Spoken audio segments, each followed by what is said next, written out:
All right. Well, thank you all so much for being here. Erin, Daniel, and I are super excited to talk to you all today about virtual career fairs. It is certainly a new frontier for us. We have not done virtual fairs in the past, but we're excited that this is a really valuable option that we'll be able to move forward with this fall. And so what I'm going to do is I'm going to turn it over to Erin Christensen to introduce herself, and she is going to walk through the logistics. My name is Maggie Rayland. I work in the Bloch Career Center on the student side. I'm a professional development manager. So if you are a Bloch student and you have any questions at all about resumes, timelines, getting prepped for the fair, you can definitely reach out to me. And Daniel is my counterpart on the Central Career Services side. So if you are a non-Bloch student, Daniel and his team are who you will want to reach out to. But yeah, so Erin, if you want to kick us off with going through all the logistics of Handshake and the fairs, that would be great. Thank you. Thank you, Maggie. I'm Erin Christensen, and I work in employer relations for the Bloch Career Center. So while Maggie works more with students, I work more on the employer side. So we've been really busy this summer identifying ways to offer a robust recruiting experience for both employers and students. And obviously that means how career fairs are going to be conducted this year as well. And so it will be, our career fairs are hosted through Handshake, and Daniel will talk about how to get your Handshake profile up to speed with that. But we feel like a lot of you will have a lot of questions about what that looks like from a student's perspective once you're in the career fair. So I'm going to share my screen real quick, and I am currently logged in as actually one of our former students that worked in our office, Erin Ireland, who has graciously always let us be her, let her be our, I don't know, guinea pig when it comes to doing things like this. But just to confirm, can everyone see this Handshake profile? Okay, great. So when you first log in, it will look similar to this. It actually looks a little bit different on the back end for us than it does for you, but for the most part, you have all of the same features. So you'll first go to, if you want to see the career fairs that we have, you'll first go to events. And over on the side here, it has your schedule. So whenever you register for different events, not just career fairs, but an event like this through Handshake, different workshops that we have, even interviews, when you have scheduled interviews with an employer, this shows up on your schedule. But for today's purposes, we'll first go to career fair. And I'm going to just select the business, computing, and engineering career fair. So when you first look at it, we have a few kind of pieces of advice that you should follow as you prepare. You can see the employers attending. I want to make a note down here where it says show all 32 employers. We actually have more employers, almost double that are registered for the career fair. We only approve employers until they, once they finalize their registration and pay for the registration fee. And then we approve it, and then that's when it's visible to you. So if you're a little panicked by not seeing as many as we have had in the past, closer to the career fair, and I'm constantly sending out emails, reminding them to pay their invoices, but as we get closer to the career fair, that number will obviously get larger. So what you want to do first is you'll have to register for the fair. In the past, we've had students register for the fair. The majority of students don't, and they just show up the day of, which is totally fine. For our virtual fairs, though, you need to register to be able to schedule sessions with employers. So I'm going to register Erin. And then it will now populate the list of companies that are attending. So what will be different this year than what you've ever done in the past is that you will now sign up for 10-minute sessions to meet with companies. And I just sent actually reminders yesterday evening to the organizations that haven't made their individual or group sessions in the career fair. So you'll see right now, for example, American Century, they will have sessions in there, just right now they don't. Apex engineers, they do have one-on-one schedule or one-on-one sessions that are available. Erin is she just graduated with her undergraduate in management. So I'm going to scroll down to a company that I know that she would qualify for, which is DH Pace. So the other thing that companies are doing in addition to their individual sessions is that they also have the ability to schedule group sessions. So if you aren't quite at the place where you want to talk to them about internships or full-time positions, or you just want more of an overview of what the organization is, attending a group session for that company could be a really good option for you, just to learn more about them. And then you can always follow up with them later. So if you wanted to see what that looked like, so DH Base is they're planning on hosting 2 different group sessions, one at 10 a.m. and one at 12 p.m. It looks like the content is pretty much the same. I do know that some companies will have group sessions that are geared more towards younger students. So students who aren't eligible for internships yet or even full-time positions, but they still want you to learn about them. They're really going to encourage, our freshmen and sophomores specifically and to attend those group sessions. So keep that in mind also. So you would just click on this group session and then you would hit confirm, and that will be added to your career fair schedule. But for a one-on-one session, so you know what this looks like, DH Pace has quite a few people that are attending the fair who have a schedule, a set schedule that you can sign up for. And so I'll select the time so you can see it, but I won't confirm because that will send DH Pace an email, a notification that someone signed up. But you can see they have a wide range of people coming, sales directors, VPs, operation managers, recruiters. So whoever you are most interested in talking to, sign up for a time to speak with them. I will say you can only talk to one person per company at this fair. So if you are trying to hedge your bets and talk to like 3 people with DH Pace, you're not going to be able to do that. So just think about what fits best in your schedule and who you think would be most advantageous for you to talk to. I will say companies aren't going to send people who would be bad representatives for the company or won't have a vested interest in talking to you. So really anyone that you speak with, you'll be fine. And I think a recommendation I have though is if you've already met like with a recruiter, for example, on campus, maybe talk to someone else just so you're building that network within the organization. So you'll select a time, say I want to talk to Adam at 10 a.m. and then you hit confirm, and then that's added to your career fair schedule. The other piece of advice that I want to provide is once you select that time, you need to commit to attending that session as well. We don't want to take away slots from other students who are interested in that organization, and maybe that's the only time that they can meet with them.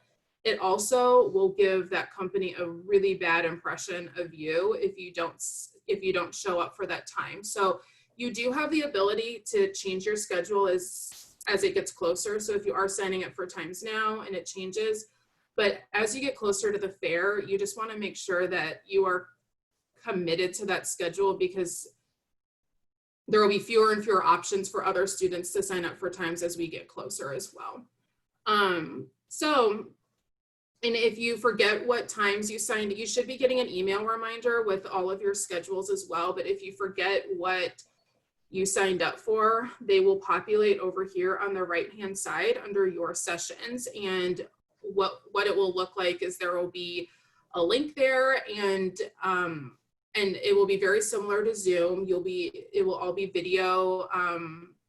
I think every company is opting into video. There is a chat option. So if that's something that you need to do, that's fine as well. But it will be very similar to Zoom where it will be a video option and then a chat box on the side. And they also will be able to view your Handshake profile while you're meeting with them as well, which should look similar to your resume. So if you have gone to a career fair, you'll know that you'll hand them your resume. They're looking at it while they're talking to you. It should mimic that, and just in a virtual way. I think that's it. Maggie or Daniel, did I miss anything, or is there something else I should cover that you can think of before we jump into questions? I think just to your point, Erin, again, it's super important, and we'll talk about it as we go through the presentation, but you have to have your Handshake profile filled out. It's the easiest way for an employer to really quickly read your information, know about your background, your GPA, your major. So just to emphasize, really make sure you have your Handshake profiles well filled out, much like you would on your LinkedIn profile. I guess I should make a point also that I didn't address is companies can designate who they want to attend. So if I scroll down back to DH Pace, for example, like Lacey might be willing to meet with any student,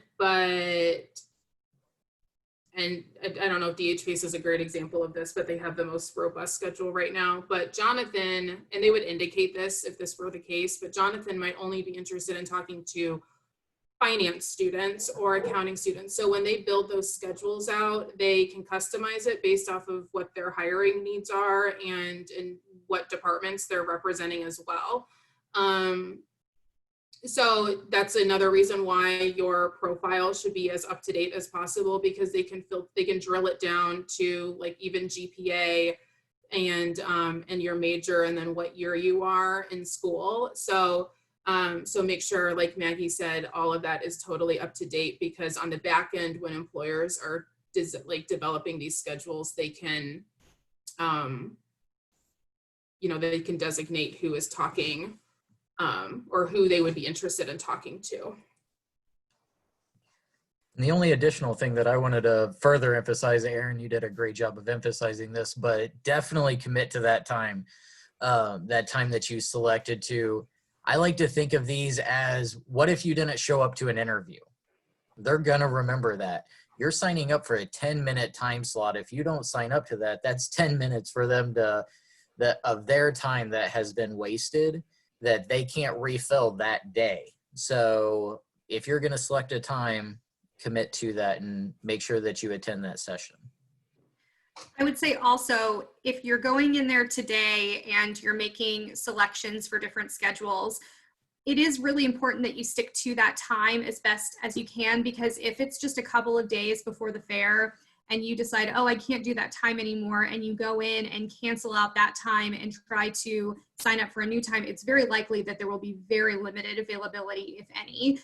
So, you guys are getting sort of the first glance at this, and you're going to have a chance to get in there early and sign up for these slots. And you'll see that there's a lot of availability right now, but as we get closer to the fair and it continues to be marketed in a wider way, those slots will start to go really quickly. So it's important to try to stick to the slots that you've signed up for, just for your own sake, because you might get closer to the fair and realize it's the only time that is still available.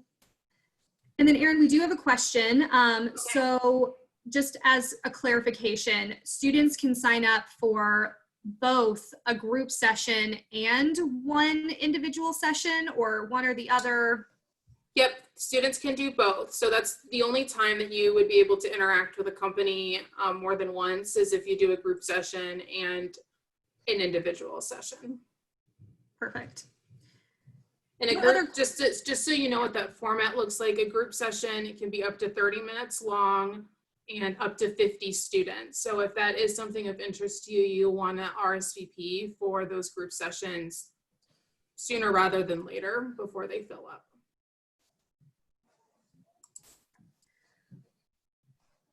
Do we need to dress up like an in-person fair? Yes, absolutely. And Daniel and I will talk about sort of what that expectation looks like here in a few minutes. But yes, definitely you will, at least from the waist up, want to be in professional dress like you would have been if you were in person.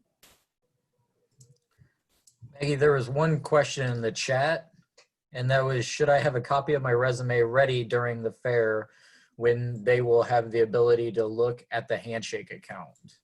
I would still have it for your reference. So you should have it available for yourself, because there are many times when an employer will actually refer to an experience and ask you about it, and having it right there in front of you can be really beneficial.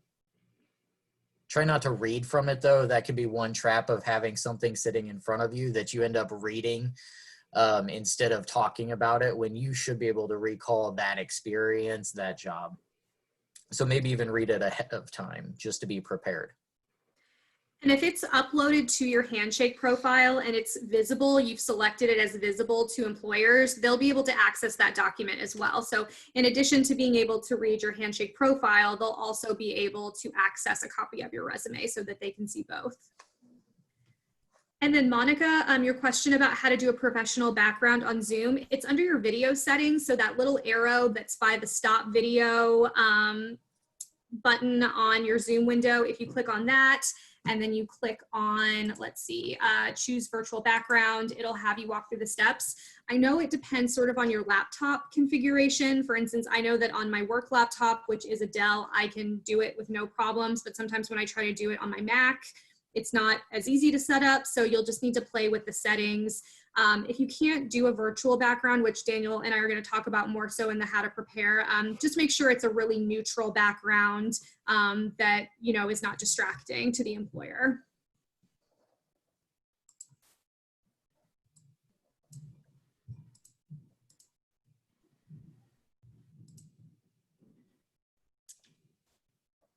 And Scott, we'll go over the dates of all of the fairs at the end of the presentation, so you can see them all on one slide, but they're also all in Handshake as well. And they are open for, like, so you saw, you can register. We've already had some students signing. I mean, there are very few employers that have opened up their individual sessions, but we have had some students that have already figured it out and have signed up for individual sessions. So, so just be aware of that also.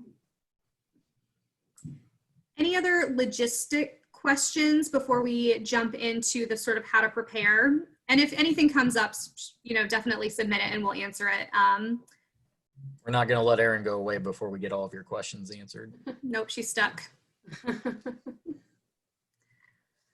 All right, well then we will move on to our next part. I'm just trying to get, you know, of course my computer decides this is a great time to freeze. Okay. Let's get this screen shared. Can you see my PowerPoint? Yep. All right, let's see if I can get it to actually. All right, do you see the real deal? I see the real deal. Awesome. All right, well, Daniel, take it away. All right, so we want you to be ready. We want you to be ready for attending the career fair. We want you to be able to hit the ground running, registering early. That's why Erin went through all of that. But Maggie and I are going to talk about how to prepare. What should you have in order now? What should you be thinking about? And the day of, what you should be ready to go with. So if you want to go ahead.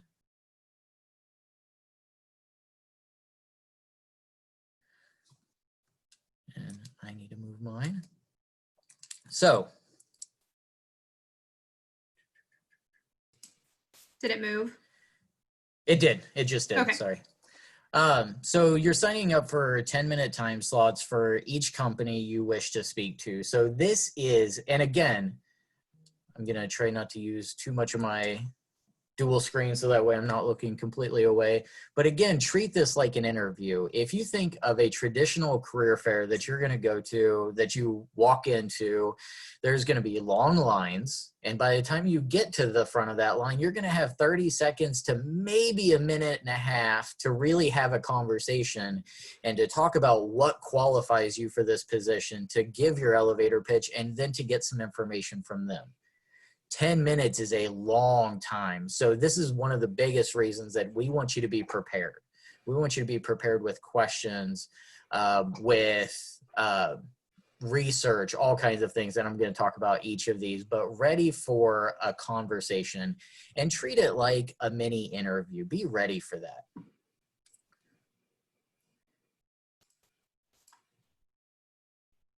And all communications, yes, will take place through Handshake. It's going to be video. There, as Aaron said, that there's going to be a chat feature to it. And even the employers are going to be able to share their screens. So if they want to share information, share content with you, that's going to be an option as well. So just kind of be ready for each one of those things. We've already hit on this, but I want to really hit on this. Fill out your Handshake profile. This should really mirror your resume, but also it looks very similar to LinkedIn. If you currently have a LinkedIn account, the way it's set up and the way you fill everything out, from your education section to your experience to volunteer experience to involvement, skills sections, and you can even link your Handshake or your LinkedIn account to your Handshake account. But fill out that profile, and I would start now. I'd want that thing done early. You can also make that profile public to everyone or just to employers. So then it guarantees that they're going to be able to see you ahead of time. Your resume. Hopefully everyone has a resume at this point, but maybe not everyone's resume has been updated. Please don't just upload the last resume that you have. Go ahead and update it and get someone else to look at it. So in career services, this is what we do. We absolutely, well, for the most part, we love going over resumes. Resumes are the simplest thing that it looks to do, but one of the hardest things to perfect. So Maggie and I do research all the time on what should be in a resume and also what shouldn't be in a resume. So there's going to be a lot of workshops leading up to the career fairs that we're going to go over resumes. We're going to go over all kinds of things, but you can also make an appointment. And you can make an appointment through Handshake to come in and talk with us about your resume. And all of our appointments are going to be virtual. So you can make an appointment through Handshake. We'll send you a Zoom link, or we can do it over email. But one of the easiest ways I found is you email me your resume. I'll share my screen on a Zoom link, and then we'll go over it together. What's fantastic, what needs a little bit of editing, what may need to be removed because it's irrelevant or old or just maybe shouldn't be there. But have that resume ready and go ahead and upload it to Handshake. As Aaron mentioned, those employers can actually view your resume on Handshake. So they may be doing that ahead of the session, so that way they know what they want to talk about whenever they meet with you, or they may pull it up as they're talking to you, and then you guys can go over that together. One additional tip, I was reminded of it yesterday. We were doing an accounting boot camp, and we had an employer with us co-presenting that information.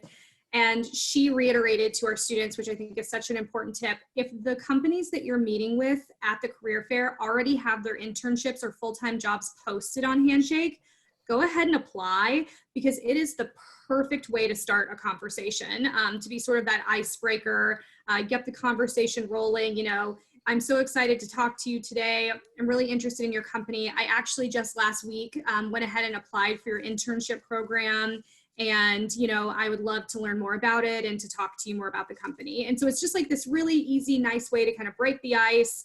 I know that networking is stressful, and no one likes to do it, and it takes some getting used to. And so if you can apply ahead of time, that's just a really easy, nice way to kind of supplement your elevator pitch and jump right into the conversation. And Maggie just brought up a really good point of networking can be hard, and not everyone is all about it. Not everyone can talk to a wall for probably 20 minutes like I can. So part of the rest of what we're going to talk about, or the next few topics, are going to be preparing for that. If you do these things, the networking side of it is a little bit easier because it's less stressful. So if you do your research on the company, why do you want to be there? That's one of the biggest questions and most consistent questions that employers are going to ask. And they're going to ask this in a career fair. They're going to ask this question in an interview. Why here? So do your research. What stands out to you about that company? Is it just the types of jobs? Is it the mission of the company?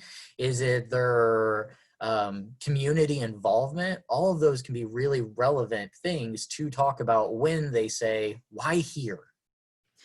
And as much as employers hate it when you just walk up to them at a career fair and say, like, I don't really know what you guys do, tell me. There is no excuse for not having done your research ahead of time for these fairs, because you have to sign up so far ahead of time for your slots to talk to them. And if you have a 10-minute conversation with them, they're going to expect you to have done some research and be able to, exactly Daniel's point, answer the question of why are you interested in us? You will get it in every interview you have. And so get used to answering that question. You know, if, like Aaron was talking about DH PACE, like you're going to go in that room and they're going to ask why DH PACE, and you should have a good reason as to why you're interested. It doesn't have to be like this huge pitch, but it definitely, you need to be able to talk a little bit about the company, your understanding of what they do, and potentially how you see yourself as a good fit for that company. That's the perfect, exactly the next part that I was going to say is that fit. I like to definitely know what you want to get out of a conversation. So what would you gain by getting an internship with DH PACE? But more importantly, how are you going to make a contribution? So that's part of that fit. How would you make a contribution if you were an internship, if you were an intern? Know that ahead of time. You don't have to, again, you don't have to have this polished exact answer. This is what I'm going to do day one, but you should know the skills that you're bringing to an internship and the expectations that they may have. And that can be from the job description. If you, if they do have something posted and you do apply for it, you should know why you applied. It's just going down that list saying, I can do that. Well, there's something that you can talk about. In addition to that, as you're reading through all these things, you're going to have questions. And I hope as you read through any job description, I don't think any job description has ever been so exact that I had 0 questions after reading it. If nothing else, I want to know more about this bullet point in this job description. It was just a little vague. Could you tell me more about that? But have your questions ready for them. What do you need to know to feel fully prepared to apply for that position or to work for that company? What do you want to know more about? And come into it with these questions. And I also think that they should be a little tailored to that company specifically. If you're asking a question, know why you're asking that question. I've heard from multiple employers that the most frustrating thing, especially in an interview, is students who ask questions just to ask a question because they know they should, with no real intent behind it. And they can tell. So ask a question that you really want to know the answer to. And then elevator pitch. This is one of the most essential things that I want you to practice over and over and over again. And I don't want you to just practice it up here, because what goes on up here doesn't always come out of here the same. So practice that out loud. Practice it with friends, with family. Come into Career Services. We're happy to go over that with you and make sure all the right content is in there. And it can be really tricky. This is not the perfect opportunity to tell me how many cats you have or anything. This is, who are you as a professional? And there's a good equation to it. So my education plus my experiences equals my interest in being here. And if you can follow that, so you can highlight your education, you can highlight your experiences, your involvement, your skill sets, and all of that equals why you want to be here. That's a perfect conclusion, the perfect ending to that answer, or to that elevator pitch. You should be shooting for, oh, go ahead, Maggie. I was just going to say, I think in this virtual space, it's going to be tempting to write these things out and then want to read them, because you think you can kind of get away with having maybe a little bit of a script kind of below the camera. And so you're kind of reading it because you want it to be perfect. But I will tell you, an employer every day of the week would rather have you sort of almost like struggle through it than just read them something. Like they will get the information out of you that they need. If you give them an elevator pitch that doesn't include something, they're going to ask follow-up questions. That's just what they do. And that's literally part of their job as a recruiter, is to ask you questions to get to know more about you. So really avoid the temptation. And this goes for your interviews that you're doing virtually, all of these things. Just don't memorize things. Practice, to Daniel's point, but don't memorize it. Don't have it written out so that you're tempted to read it, because that comes across as more inauthentic than just kind of giving just a brief overview of who you are. And you can also tailor it to a certain extent for each company. If there should be a different reason that you want to be at each of those companies, and that comes from that research. So you can tailor how you talk about each one of your experiences to why that equals you want to be here. So just keep that in mind. That definitely, please do not write this down. Do not script it. Do not read it off of a piece of paper or even try to memorize it. That's just going to be hard, but know your topics and what you want to hit on. And I see that we do have some questions coming in and some raised hands. We're just going to finish talking about this info, and then at the end, we'll answer all of your questions. So we haven't forgotten you. We're just going to cover a couple more things, and then we'll answer all your questions. Okay, I'm going to jump into professional dress now, but I'm only going to say as far as how to prepare, we're going to talk about what to wear here in the next slide. But for right here, this is part of being ready. Is it pressed? Is your tie all wrinkled up, or one side is up and it's not under? Whatever that might be, or if your colors are mismatched, whatever that might be, it doesn't seem like you're ready, that you're prepared for this career fair. So make sure everything is pressed, everything is clean, and it's ready to go. And then to the point of virtual background. So I'm going to talk about two different things. So this is backgrounds in a virtual world, and then virtual backgrounds as well. So backgrounds in a virtual world, think about what's going on behind you. I have a virtual background that's happening right now because I don't want you to see the entire length of my basement. Or maybe right behind you is a bathroom and you know people are going to be going in and out throughout the day. Do not let that happen. So your background, think about what's happening behind you. If you need to turn a little bit just so there's a blank wall behind you, that's fantastic. That's completely fine. Also think about your sound in the background. If you have other family members living with you, maybe you let them know that, hey, during this time, could I try to make sure that it's quiet just during this time, and it'll decrease that sound, will decrease your distractions as well. And then virtually, if you want to have a virtual background, think of the professional background that you want. I was shooting for like one of those sports interviews, so I wanted our logo up and I want it to be diagonal. Both Aaron and Maggie have images from the Bloch Executive Hall, right, Aaron? Mm-hmm. I don't know if I've seen that scene, but it looks very Bloch Executive Hall. That's our incubator. Okay. That would explain why I haven't been in there. But it's both very representative of them and them as a professional at UMKC. So feel free to use them. My disappearing arm or any sort of like fuzziness around you in a virtual background is definitely less distracting than if you have people, my hand is like in and out, but that's less distracting than someone walking behind you or like having posters behind you that the recruiter is like kind of trying to read because they're like, what is that? So even if it's a little glitchy, you're a little fuzzy, limbs are disappearing, it's all definitely less distracting than the other things it could be. And one fun fact of how to make those virtual backgrounds a little bit cleaner and how they crop around you is to have a solid blank wall behind you. That way, and relatively close to you, so that way there's not a lot of depth that it's trying to associate with you or not. And then having a shirt or whatever you wear to be different from that wall. So if it's a beige wall and you have a relatively dark shirt, you're going to stand out from that, and it's going to be able to crop really cleanly to you. And that last one's supposed to be internet connection checked. Yep. Make sure it's connected. Hey, you should also make sure it's connected. You're going to have to make sure of that.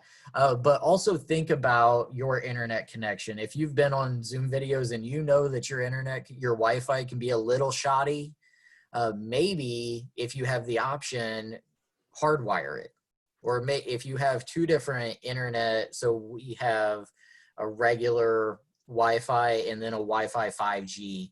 And if my wife and I are both on the 5G at the same time, it's going to bog them both down. But if we're on different ones, then we both get to soar in our Zoom meetings. So just kind of keep those little things. Those are just little details. But if you get kicked out in the middle of your 10-minute slot, you kind of miss an opportunity there. All right.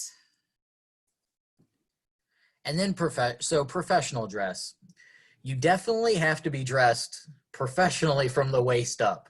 I like to think of it as go all the way. Wear a full suit or a full pantsuit or whatever that is that you would wear to a career fair or an interview, because it actually changes your mindset. Once you're dressed in that professional wear, you behave in a professional manner, in a more professional manner. There's been research on it. You actually answer more articulately. Your recall is a lot better and your attention is a lot better. So go ahead and get fully ready for that interview. But at a bare minimum, waist up, you should be ready for this professionally. Tie, shirt, jacket, pantsuit, nice blouse, whatever that might be. I tend to lean towards darker colors and colors that aren't like painfully contrasting. So if something's just really bright sticking out of your jacket, it can be a little distracting. So dark colors on that suit.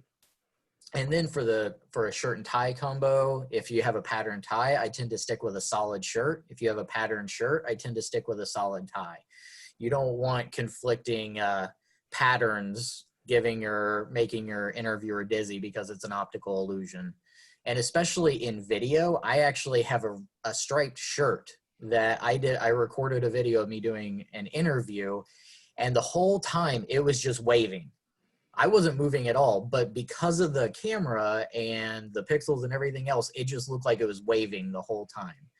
So think about that, and especially in a virtual world, that can be a factor. Anything to add, Maggie? I don't think so. I think it's a really good tip about the darker colors. I think especially on a virtual background, darker colors just tend to show up better.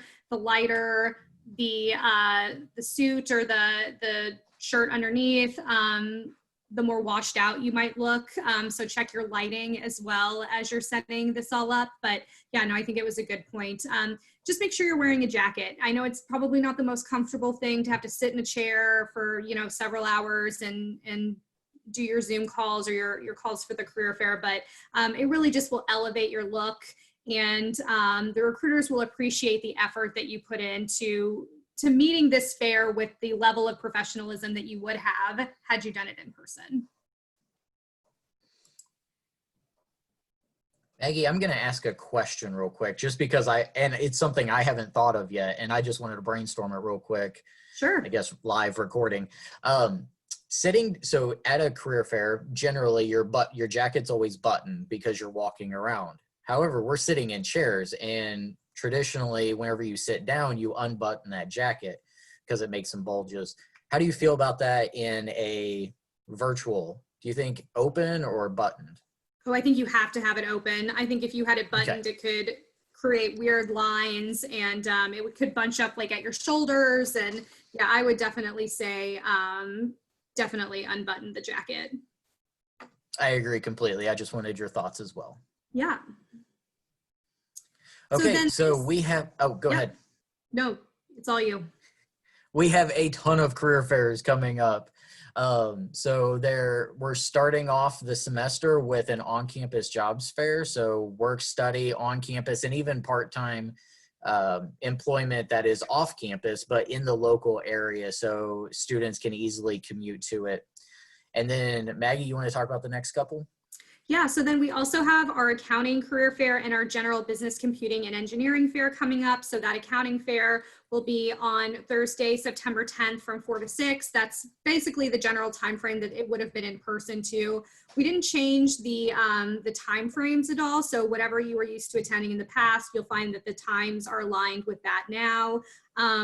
Of course, the accounting fair is a little bit smaller, so there will be less slots. So definitely if you're an accounting student, get on there and be frequently checking to sign up.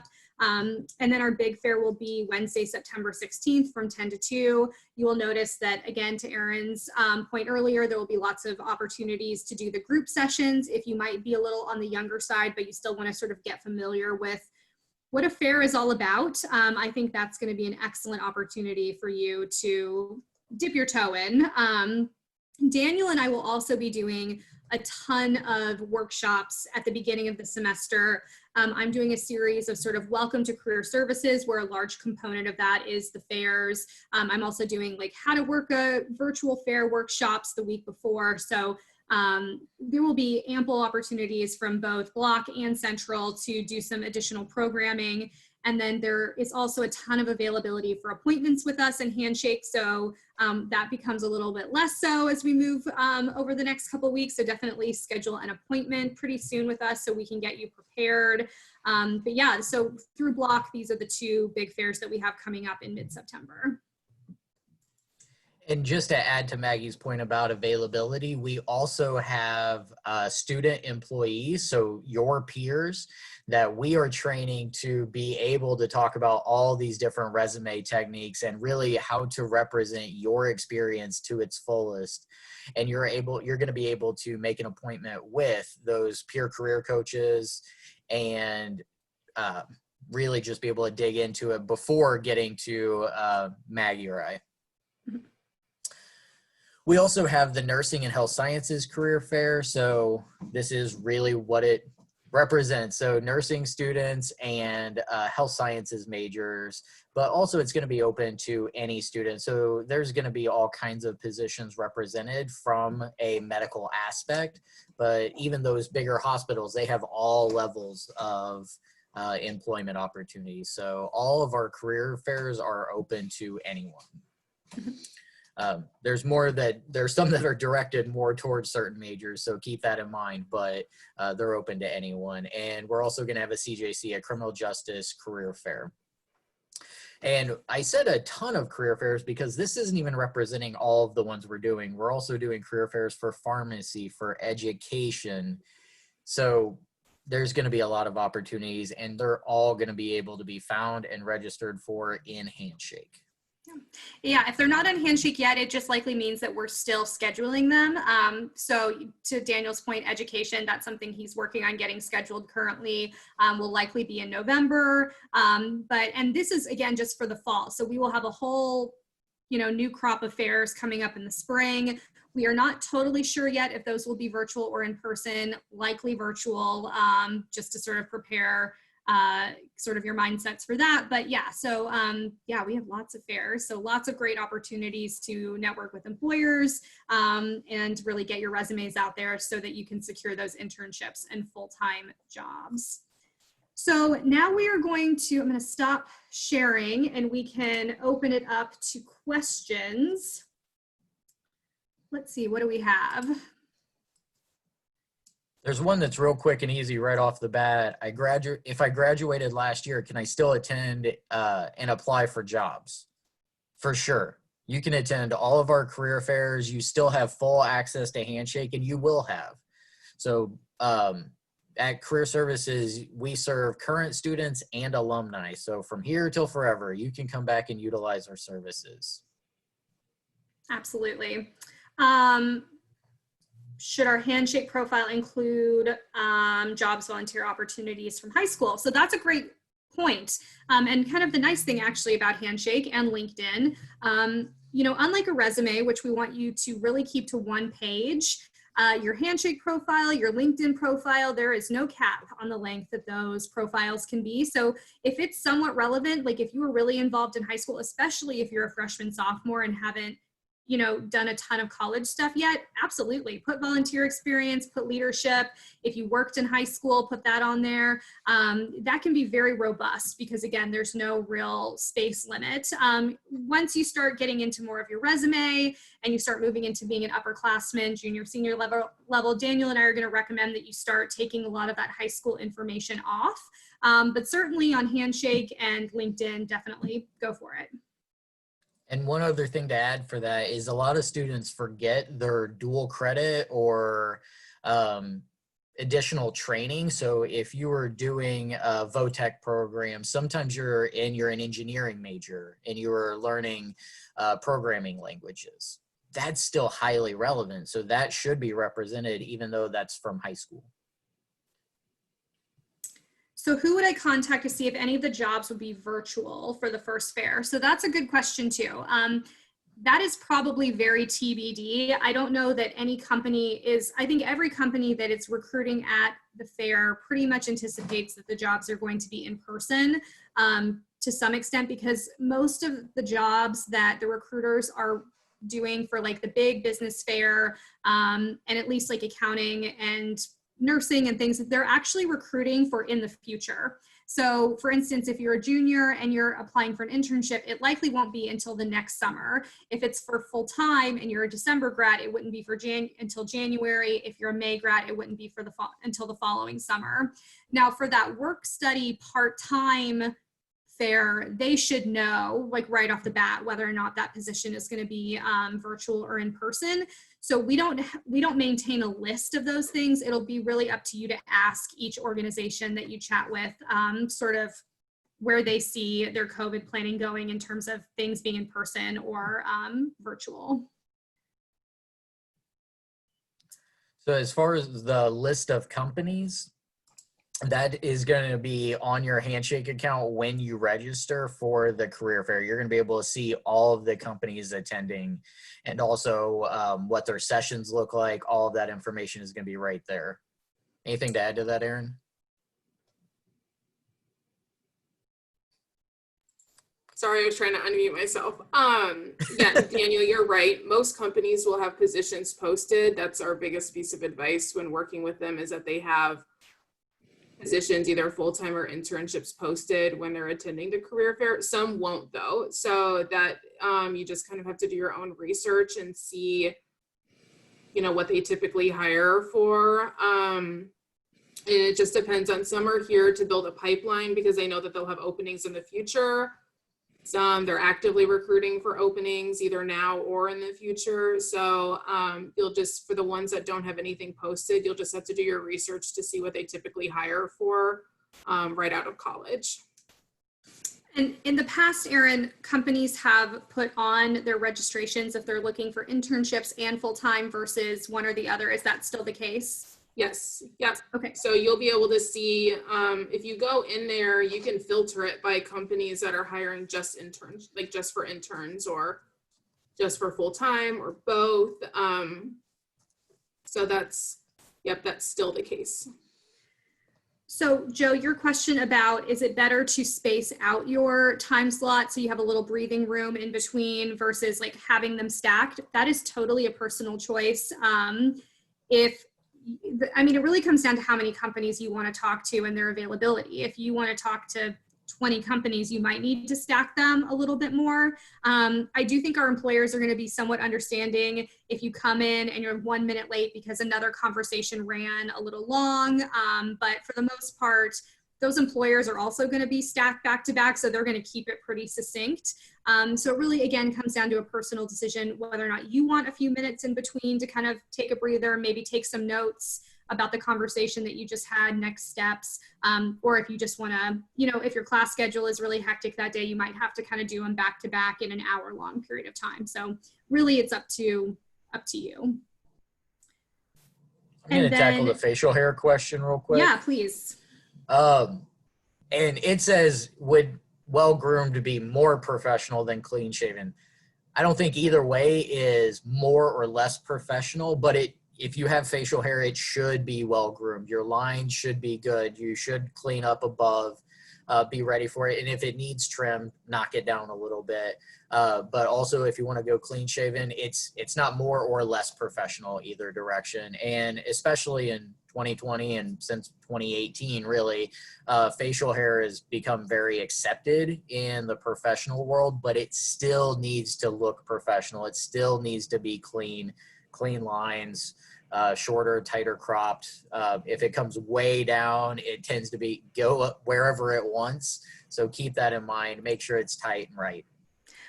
I will say too, and I think that also sort of depends on the industry that you're going into. Certainly, if you are looking for a business position or an engineering position, there is going to be sort of an expectation that your look is a little bit more conservative depending on the company.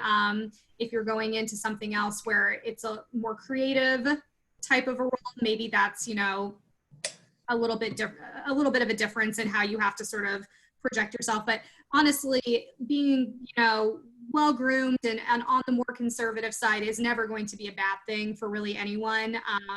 So I just to make that caveat, it sort of depends, I think, on the industry that you're going into. For sure. Jordan, your question about your journey section, it's definitely shorter than probably what you would write even in an abbreviated version of your cover letter. It's probably more similar to your My Summary section on LinkedIn, like a super short paragraph, what you're studying, a little bit about your experience and what you're looking to do. So kind of honestly along the lines of an elevator pitch, like Daniel said with that equation. So definitely just like 4 or 5 sentences at most, what you're studying, a little bit about your experience and where you want to end up.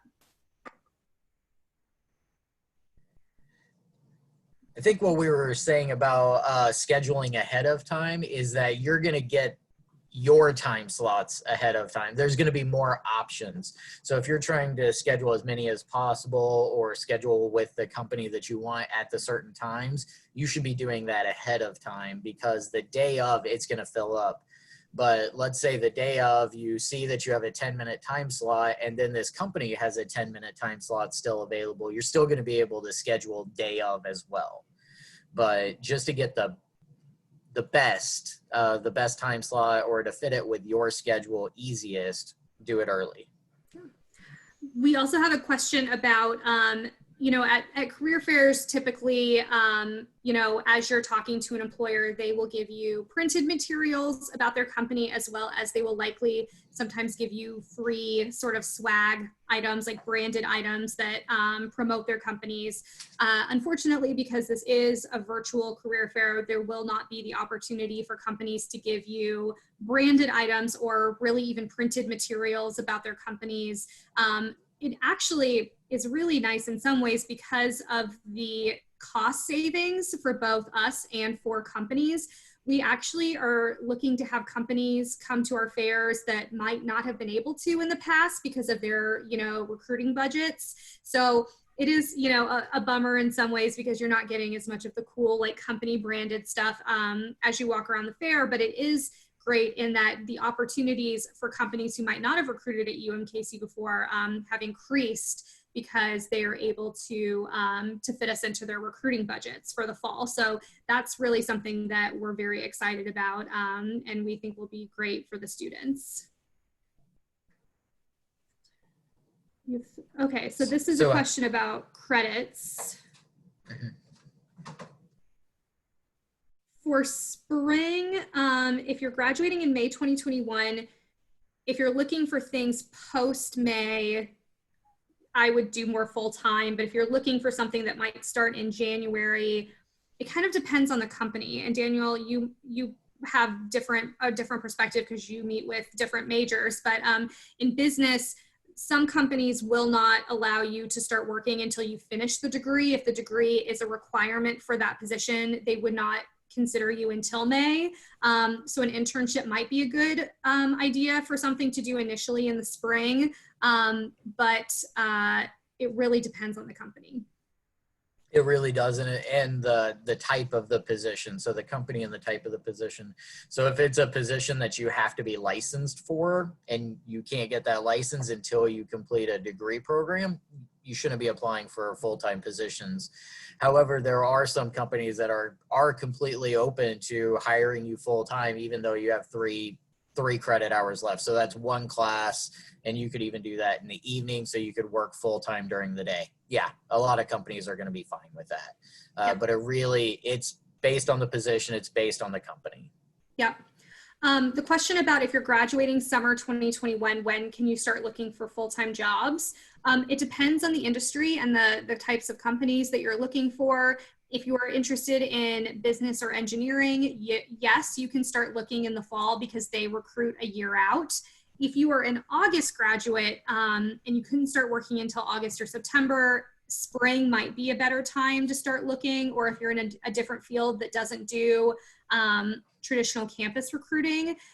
For some of these more specific to your situation questions, I would just highly recommend making an appointment with myself, Daniel, or Allison Murdoch, who's also in Central, because we can really talk through like your classes that you have left, your timelines, and what would be appropriate so that you don't either waste your time doing things too early or come in late and have missed out on opportunities.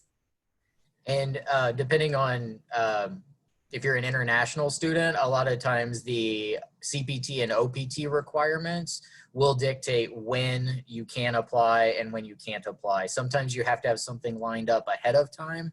Sometimes you have to be approved for OPT and then line something up. So that time frame is really tricky, and I would always contact ISAO, always, the International Student Affairs Office.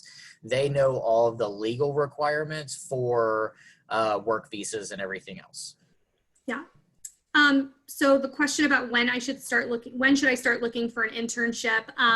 It's again, totally dependent on the industry that you're going into. So for instance, if you're accounting, finance, from my perspective in Bloch, fall, like if you want to intern next summer or in the spring, you need to start looking in September. Now, if you're marketing, depending on what kind of a company you might want to go to, they sometimes don't start internship hunting or recruiting until spring. So again, great question for your individual career coach, depending on your major.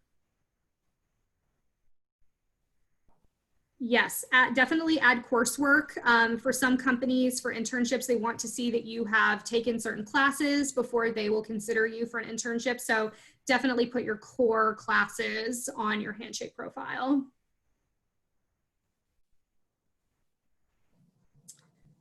I don't know that I know what an LOR is. What is? I was going to ask the same thing. Letter of recommendation. Oh, yes. Yes, absolutely. Thank you, Erin. Definitely put letters of recommendation, especially if they're more general on your Handshake account. And you can put them on LinkedIn. There was one follow-up question to a previous, and it was how to schedule for those time slots. And that one simply just, once you register, you're going to see the employers, you're going to click on that employer, and you're going to see their schedule from their recruiter. So just follow that process, and that's where you will create that schedule and sign up for time slots. Yeah, and if you came into the video a little late, Erin went over all of that at the beginning, and so we'll upload this video to our YouTube channel so you can see her walking you through the steps to get registered. And then we'll take one more question and then let you guys go, but what fairs would you recommend for a management major? Definitely the business, computing, and engineering fair. That's definitely gonna be the best bet. Unless you're interested maybe in healthcare or something, I definitely would still go to the business fair, but if you are also interested in other areas, then you might look at some of those more specialty fairs. And then a question about the law school networking. So you will want to contact Molly Walensky. Molly is the Director of Career Services in the law school, and she can talk you through any of the law school upcoming networking events. She also wanted me to let you know, if you're a law student, that she posts everything on Connect, so you can access all of their upcoming events on Connect. If you're a math major, you would contact Daniel or Allie. All right. I think that then does it for us. Thank you guys so much for attending. And again, we'll have this video uploaded on YouTube if you want to watch it again, or you want to send it to any of your friends who weren't able to attend. But yeah, just shoot us an email, make an appointment with us on Handshake if you have any questions, and we look forward to seeing you all at the fairs this fall. So thanks, guys. Thank you. Thank you. Bye. Bye.